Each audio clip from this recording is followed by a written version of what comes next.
परमात्मा तुम्हारे पास है, तुम्हारे अंदर नहीं है।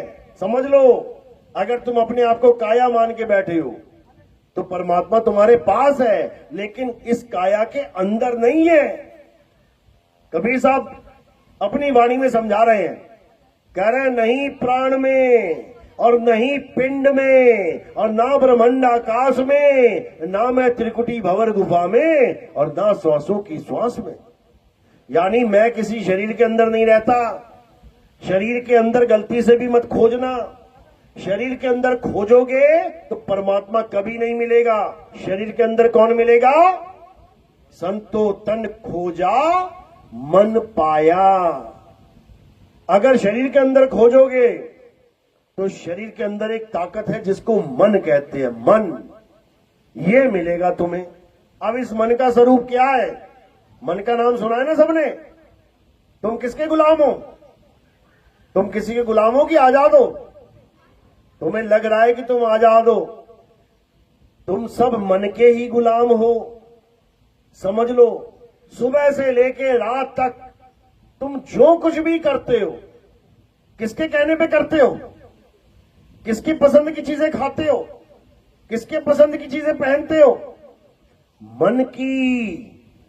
सुबह उठोगे, कैसे उठोगे? मां उठाएगी, उठ जा बेटा, उठ जा, उठ जा। नहीं उठोगे। क्यों? क्योंकि मन नहीं कर रहा उठने का। और बिना बोले उठ गए। क्यों? क्योंकि मन ने कहा उठ जा। अब नहाने गए तो साबुन कौन सा लगाओगे? अपनी पसंद का या मन पसंद? मन पसंद लगाओगे।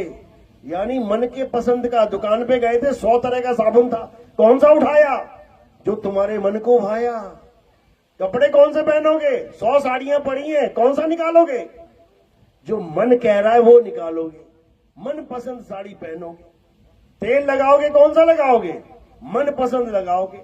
खाना खाओगे, कौन सा खाओगे? बच्चों को पूछोगे क्या खाने का मन कर रहा है? मन क्या कर रहा है वो बताएगा बच्चा। आज मैं आलू पराठे खाऊंगा। कौन बोल रहा है ये? मन कह रहा है उसका। यानी जो मन कह रहा है तुम वही कर रहे हो। तुम सब मन के ही गुलाम हो। और ये मन कहां बैठा है? इसी काया के अंदर छुपा बैठा है। इसी मन को कली काल कहते हैं। वाणियों में आता है कि कल की अवतार आएंगे। कल की अवतार का नाम सुना है? कल की अवतार कौन से धर्म में है? मुसलमान धर्म में। कौन से धर्म में है? 10 अवतारों में से आखिरी अवतार कल की अवतार है। 9 अवतार हो चुके हैं। कौन कौन से? मत्स्य अवतार हो गया, कुर्म अवतार हो गया, वराह अवतार हो गया, नरसिंह अवतार हो गया, वामन अवतार हो गया, परशुराम अवतार हो गया, श्री राम अवतार हो गया, कृष्ण अवतार हो गया, महात्मा बुद्ध अवतार हो गया। अब कल की अवतार की बारी है। तो कल की अवतार किसके साथ युद्ध करेंगे? राम जी ने किसके साथ किया? रावण के साथ। कृष्ण जी ने कंस के साथ। कल की अवतार किससे करेंगे? कौन सा राक्षस है? यही राक्षस है जिसकी तुम गुलामी कर रहे हो सुबह से शाम तक। कल की अवतार युद्ध किसके साथ होगा? कली काल के साथ होगा। कली काल कोई रावण नहीं है। कली काल कोई कंस नहीं है। रावण और कंस तो उसके पैर की धूल की भी धूल नहीं है। क्योंकि रावण और कंस तो केवल एक छोटे छोटे राज्य के राजा थे। एक लंका का राजा था और एक मथुरा का राजा था। और जो कली काल है वो कहां का राजा है? वो 3 लोक का राजा है। वो सारे संसार का राजा है। वो हर जीव का राजा बना बैठा है। समझ लो, कुत्ता भी बिस्कुट और खाएगा। कभी देखो ना, बिस्कुट डाल के कभी सूंघ के खा लेगा, कभी सूंघ के नहीं खाएगा। किसका गुलाम हुआ पड़ा है? मन का। कभी सूंघेगा, मन करेगा खा जाऊं तो खा लेगा, और कितनी बार तुम कितना ही खिलाते रहो मुंह मोड़ के चला जाएगा। किसका गुलाम है? मन का। कली काल सबके अंदर बैठा हुआ है। और उसका स्वरूप क्या है? ज्योति स्वरूप। ये जितने भी पंथ चल रहे हैं ना इस संसार में, जो तुम्हें त्रिकुटी में ध्यान लगवा के ज्योति के दर्शन करवाते हैं, ये उसी कली काल के गुलाम हैं।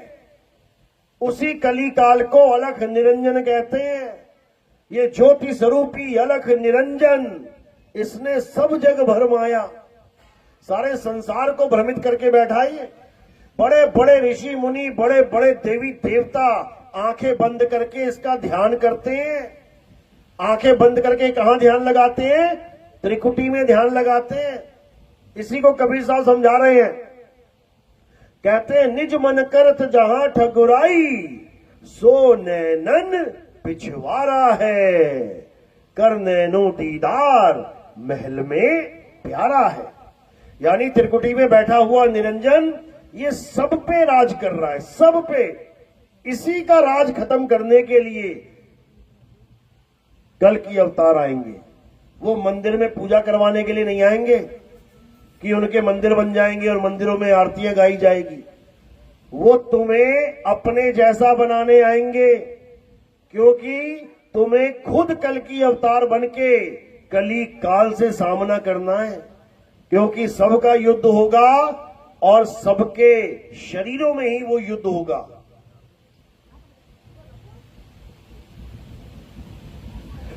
असली जंग तुम्हारी ही तुमसे होगी, यानी इस आत्मा की मन से होगी। अभी तुम मन बने बैठे हो, तुम्हें आत्मा बना दिया जाएगा। और जब तुम आत्मा बन जाओगे तब इस मन के जाल से, इस मन की चाल से बाहर आ जाओगे। तो युद्ध किसके साथ करना है? इसी मन के साथ। तो कबीर साहब क्या समझा रहे हैं? मन के हारे हार है और मन के जीते जीत। और कहे कबीर गुर पाइए मन ही के प्रति। यानी जब तुम्हारा युद्ध होगा इस मन से, जो मन से हार जाएगा वो युद्ध हार गया, और जो मन से जीत जाएगा वो युद्ध जीत गया। यानी ये युद्ध मन और आत्मा का होगा। तुम्हें अपने स्वरूप को प्राप्त करके, यानी तुम्हें आत्मा होके इस मन से विजय प्राप्त करनी है। जब तक तुम आत्मा नहीं हो पाए तब तक तुम इस मन को हरा नहीं सकते। बड़े बड़े ऋषि मुनि नहीं हरा पाए। 21-21 हजार साल तपस्या करने के बाद, 50-50 हजार साल तपस्या करने के बाद फिर मन के झांसे में फंस गए बड़े बड़े योद्धा, बड़े बड़े ऋषि। तो ये मन कोई छोटी मोटी चीज नहीं है भाई, ये 3 लोक का मालिक है। और इसी को संतों की भाषा में काल निरंजन कहते हैं। और सारे संसार को पैदा करके पाल भी यही रहा है, और पालने के बाद खत्म भी यही करेगा। यही इस संसार को पैदा करता है, यही इस संसार को पालता है, यही इस संसार का नाश करता है। कबीर साहब समझा रहे हैं वाणी में, 3 लोक एक जेल है, पाप पुण्य 2 जाल, सारा जग भोजन बना और खाने वाला काल। किसी के घर में किसी का पिता चला गया, मर गया, किसी का दादा मर गया, किसी की नानी मर गई, किसी की मां मर गई, किसी के सारे बच्चे मर गए। कौन खा गया उनको? यही काल खाता है। हर जीव को ये खाता है, एक को भी नहीं बख्शेगा। तो यही कबीर साहब समझा रहे हैं कि भाई इस काल से बचना है तो इसकी जेल से भागो। जैसे बूचड़ खाना होता है, बूचड़ खाना नाम सुना है? बूचड़ खाना क्या होता है? जिसको कसाई बाड़ा कहते हैं, जहां पे तमाम बकरे वगैरह होते हैं। कसाई बाड़े में खूब बकरे रखे हुए हैं। अब वो बकरे हैं तो कसाई बाड़े में मरने के लिए खड़े हैं वहां पे, लेकिन झगड़ा कर रहे हैं हरी घास खाने के लिए। कसाई ने हरी घास फेंक दी, एक कहता है मैं खाऊंगा, एक कहता है मैं खाऊंगा, और दोनों लड़ रहे हैं हरी घास खाने के लिए। ये हरी घास क्या है? ये सुख है, सुख। सब कसाई बाड़े में बैठे हैं, ये सारे बकरे हैं इस संसार में जितने भी दिखाई दे रहे हैं, लेकिन कसाई बाड़े में बैठे बैठे मरने के लिए तैयार है। लेकिन झगड़ा किस बात का है? हरी घास खाने का। मैं खाऊंगा, मैं खाऊंगा, मैं खाऊंगा। दूसरे के मुंह से खींच खींच के लेके आ रहे हैं। यानी इस झूठे सुख के लिए एक दूसरे को धोखा दे रहे हैं, एक दूसरे को नीचा दिखा रहे हैं, एक दूसरे के पीछे पड़े हैं, टांग खींच रहे हैं उसकी, अपने सुख के लिए खून चूस रहे हैं गरीबों का, अपने सुख के लिए, इस झूठे सुख के लिए। और है कसाई बाड़े में खड़े हुए, एक पल का नहीं पता कब किसका नंबर लग जाए और सारी घास वहीं पड़ी रह जाएगी। तो कबीर साहब समझा रहे हैं, झूठे सुख को सुख कहे और मान रहा मनमोद, ये जगत चबैना काल का, कुछ मुंह में और कुछ गोद। अभी तुम्हें थाली भर के मूंगफली के दाने दे देना खाने के लिए, तो क्या करोगे? यहां रखोगे थाली आराम से और उसमें से दाने खाना शुरू कर दोगे। तो वो दाने क्या है? कुछ मुख में, कुछ तो चबा रहे हो, और कुछ गोद। अब गोद वाले सोच रहे हैं हम थोड़ी नहीं जाएंगे मुंह में, हम थोड़ी नहीं मरे हैं, हम तो जिंदा हैं, मरने वाले मर गए। अरे तूने भी मरना है, तू भी मुंह में ही जाएगा। इससे पहले कि मुंह में चला जाए, कबीर साहब कहते हैं, भाग भाग रे फकीर के बाल के, निकल इस काल के जाल से, निकल इस त्रिलोकी के जाल से, निकल इस कसाई बाड़े से, नहीं तो एक पल का पता नहीं कब क्या हो जाए।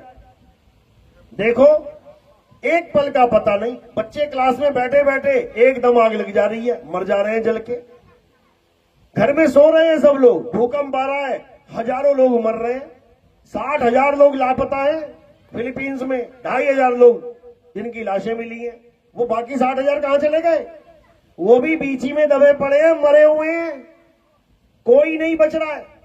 मंदिर तक जा रहे हैं, वृंदावन घूमने जा रहे हैं, भगवान के धाम पे, वहां किश्ती उल्टी हो जा रही है, राधे राधे जप के पानी में डूब जा रहे हैं, और बाबा कह रहा राधे राधे जपोगे तो पार हो जाओगे। अरे पार कहां हूं मैं, डूब गए। केदारनाथ में जा रहे हैं, बोले बम बम बोले बम बोले करते और गाते जा रहे हैं, अकाल मृत्यु वो मरे जो काम करे चंडाल का, काल उसका क्या बिगाड़े भक्त है महाकाल का। और एक सुनामी आई, एक पानी की लहर आई, एक जलजला आया, सारे भगत उड़ गए। बताओ कहां चले गए सारे भगत? काल के मुंह में चले गए, अकाल मृत्यु को प्राप्त हो गए। फिर भी नहीं समझ में आ रहा ये काल क्या चीज है, और आएगा भी नहीं। इस काल को अगर समझना है तो हमारे सत्संग सुनो, तब समझ में आएगा ये काल क्या चीज है। ये किसी को नहीं बख्शता, ये किसी भगवान की पूजा करने वालों को नहीं बख्शता, ये किसी मंत्र जपने वालों को नहीं बख्शता, ये किसी मंदिर मस्जिद जाने वालों को नहीं बख्शता, ये किसी को भी नहीं बख्शता, किसी को भी नहीं। शंकर जी की घरवाली को नहीं बख्शा। बताओ, हवन कुंड में छलांग मार दी, जल गई, मर गई, वो 6 महीने लेके घूम रहे, जिंदा करके दिखाओ ना, जिंदा करके दिखाओ। नहीं कर पाएंगे। क्यों? जब कली काल चाहता है तब जिंदा होगी। गणेश जी को कर दिया ना, गणेश जी की गर्दन कटी, उसको जोड़ दिया, जिंदा कर दिया, लेकिन अपनी घरवाली को नहीं कर पा रहे। विष्णु जी आ गए, विष्णु जी कर देते, वो भी नहीं कर पाए। तो क्या किया? 9 टुकड़े कर दिए चक्र मार के, कि कम से कम मोह भंग होगा। समझो, यानी इस दुनिया में जो कुछ भी हो रहा है वो कली काल की मर्जी से हो रहा है, कली काल की मर्जी से। लेकिन उसको कोई जानता ही नहीं है। रावण को जान गए, कंस को जान गए, सारी उम्र हो गए पुतले जलाते हुए रावण की, लेकिन किसी को पता ही नहीं है कि सबसे बड़ा राक्षस कली काल है। ये है असली रावण, वो तो बच्चा है छोटा सा। समझो, ये कली काल इतना शातिर है, इतना शातिर है, तुम सोच भी नहीं सकते, सोच भी नहीं सकते कि कैसे इसने सबको भरमा रखा है।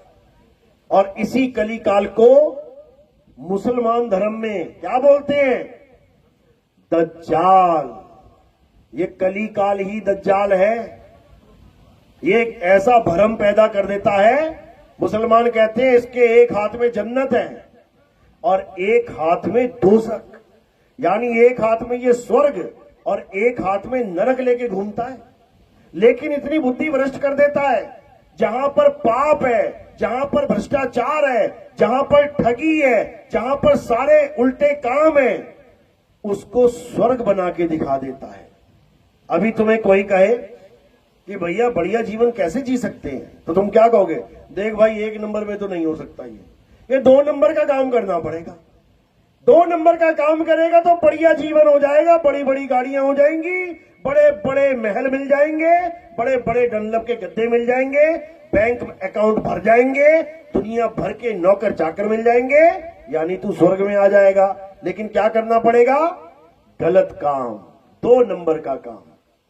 अब ये 2 नंबर का काम करने वालों को ये कली काल, ये दज्जाल स्वर्ग दिखा रहा है कि तू स्वर्ग में है, बाकी तो नरक में है। देख झोपड़ी में कैसे बेचारी बूढ़ी है अम्मा गरीबी में जूझ रही है, वो नरक में है, तू स्वर्ग में है। समझो, इतना बड़ा झांसा है कि राम मंदिर को नहीं छोड़ा।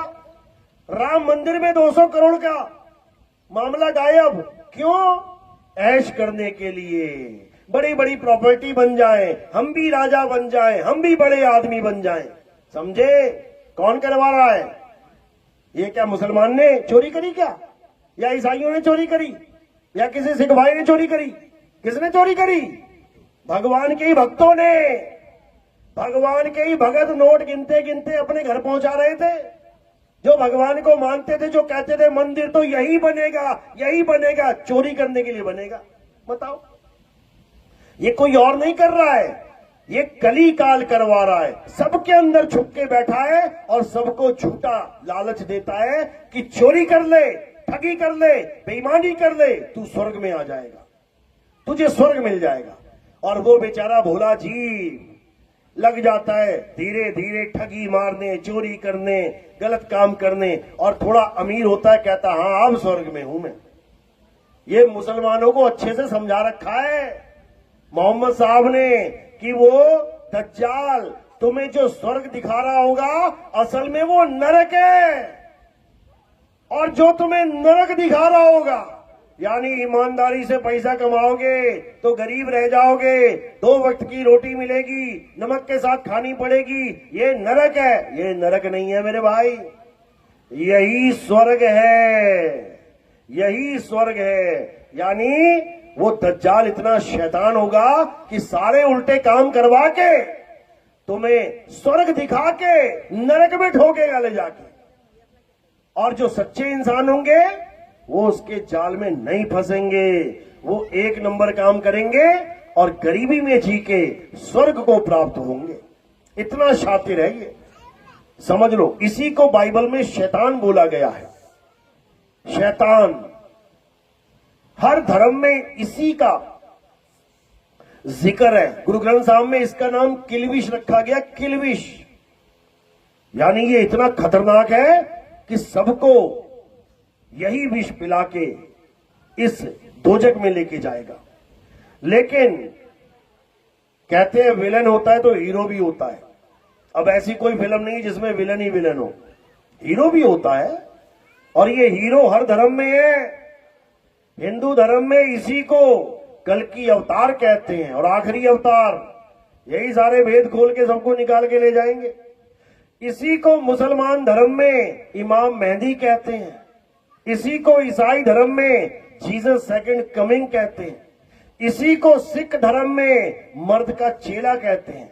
इसी को कबीर पंथ में चूड़ामन अवतार कहते हैं। इसी को यहूदियों में इलियास कहते हैं। इसी के सारे नाम रखे गए हैं। यानी ये आखिरी पत्ता है परमात्मा का। और जब ये आखिरी पत्ता खुलेगा, ये ज्ञान खुलेगा, तो सारे संसार को इस किलविश से, इस कलिकाल से, इस दज्जाल से, इस शैतान से आजाद करवा देगा और सदा सदा के लिए परमात्मा के चरणों में वास करवा देगा। इसी को समझना है। ये मंदिर, मस्जिद, गुरुद्वारे, चर्च ठीक है, शुरुआत है, लेकिन असली शैतान तुम्हारे अंदर बैठा है। तेरा साईं तुझ में है और दुश्मन भी तुझ माही। परमात्मा भी तेरे पास है और शैतान रूपी मन भी तेरे पास है। तू शैतान को तो पूजने में लगा है, शैतान की अरदास करने में लगा है, शैतान की बात मानने में लगा है, लेकिन तुझे परमात्मा का एहसास नहीं हो पा रहा है। तो सच्चे संत क्या करते हैं? तुम्हें डायरेक्ट परमात्मा से जोड़ते हैं। जब तुम डायरेक्ट परमात्मा से जुड़ते हो तो परमात्मा क्या करता है? परमात्मा तुम्हें अपना स्वरूप प्रदान कर देता है। कहते हैं गुरु को कीजिए दंडवत और कोटि कोटि प्रणाम, कीट न जाने भृंग को गुरु कर ले आप समान। यानी वो परमात्मा तुम्हें कल की अवतार बना देगा, उसके बाद तुम कली काल की गर्दनें उड़ाते रहना, लेकिन उसके लिए पहले तुम्हें बनना पड़ेगा, वो होना पड़ेगा। उसके अलावा और कोई रास्ता नहीं है, उसके अलावा दोजक के धक्के हैं, उसके अलावा नरकों के धक्के हैं।